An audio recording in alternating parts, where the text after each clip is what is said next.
What the hell was I on back then?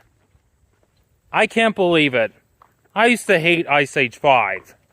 I believed the whole internet.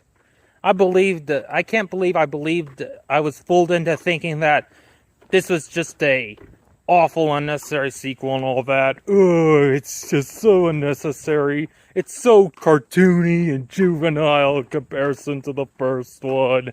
It fucking killed, it's the black sheep of the Ice Age franchise and all that. It killed off this franchise. It made it go extinct and all that. Which honestly, that old 2016 self, I gotta say, oh! Oh! Ow! Oh! I'd slap that guy right in the face. On the cheek. Because, guys, I gotta admit, I have to admit, Ice Age 5 is a fucking underrated masterpiece. It is an underrated gem. And I'm gonna go as far to say, but rewatching it, yes, I hated it back then, but guess what? That was my 2016 self. That was 2016. This is now 2024, and 8 years later, looking back, since time has changed, I have to admit, guys, Ice Age 5 is so underrated, guys. It's honestly the best Ice Age movie. Yes! I said it, guys. It is the best freaking Ice Age movie ever. And yeah, what can I say, guys? Honestly, I think this has the most creative concept out of the entire Ice Age. I mean, since this is the last one, I'm glad that they actually used the theme as a meteor, like the driving conflict as a meteor about to hit Earth and all that.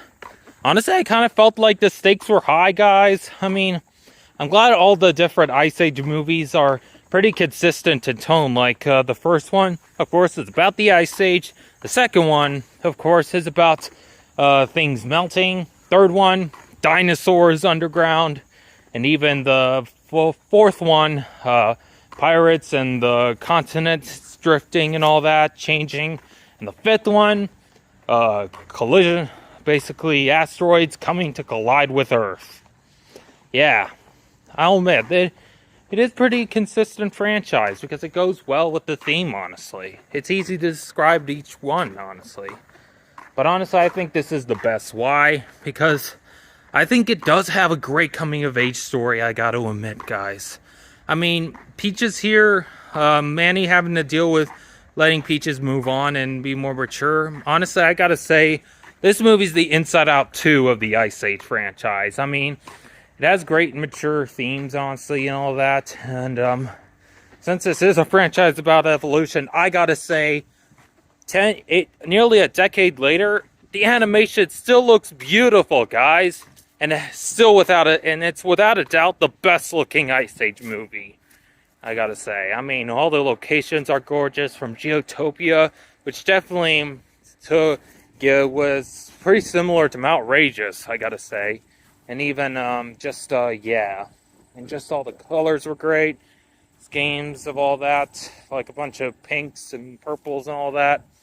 Very great color correction, I gotta say, especially on the asteroids and effects and all that. And yeah, I think all the characters have great arcs. I'm also glad that Sid got a girlfriend, which Manny already got a girlfriend in the Ice Age 2. Sid got a girlfriend in Ice Age 4. Scrat certainly got a girlfriend in Ice Age 3. So it's fair enough that Sid would get a girlfriend. I mean, I really feel bad for Sid that nobody really likes him and all that. And, but I'm glad he ended up with Brooke. And, yeah. Also, I gotta admit, I did used to hate the Shangri-Lama and all that. But honestly, I think he's a pretty cool character, honestly. I mean, the way he does, how he's animated and all that, and just, his yoga poses. It's just so cool, guys. And also the Dino Birds were great villains, honestly. And I gotta admit, they kind of had a good motivation of wanting to kill Buck, you know, because they messed up their plan of hatching a dino egg, so they want to get him and all that. And even though one of them, Roger, is honestly a pretty underrated character. Character arc is kind of like Mei Li from Turning Red, of trying to debate if she should what basically to approve with their mother's approval or be with something else. I gotta admit, it kind of reminds me of that in a way. And yeah, I just it's also hilarious, guys. I gotta say, oh man, some of the best scratch scenes are in this movie. Honestly, the UFO scenes were not as boring as I remember. They were pretty entertaining and all that. And yeah. And of course, I also adore the song, guys. Ooh, you make me happy. You make my world a better place. My superstar. You shine so bright into my heart. Without a doubt, the best Ice Age song ever, guys. And a great way to end this franchise, guys. Yeah, I don't really count Buck Wild as...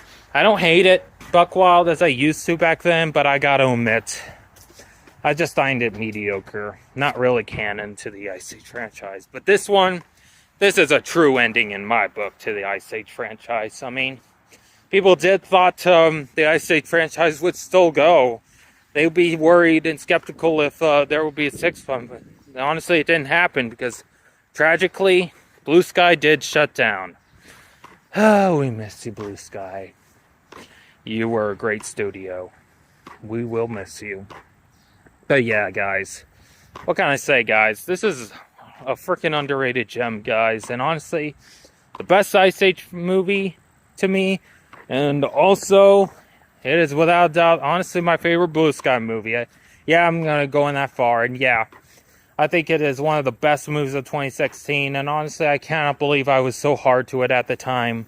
And I can't believe I liked fucking Sausage Party back then.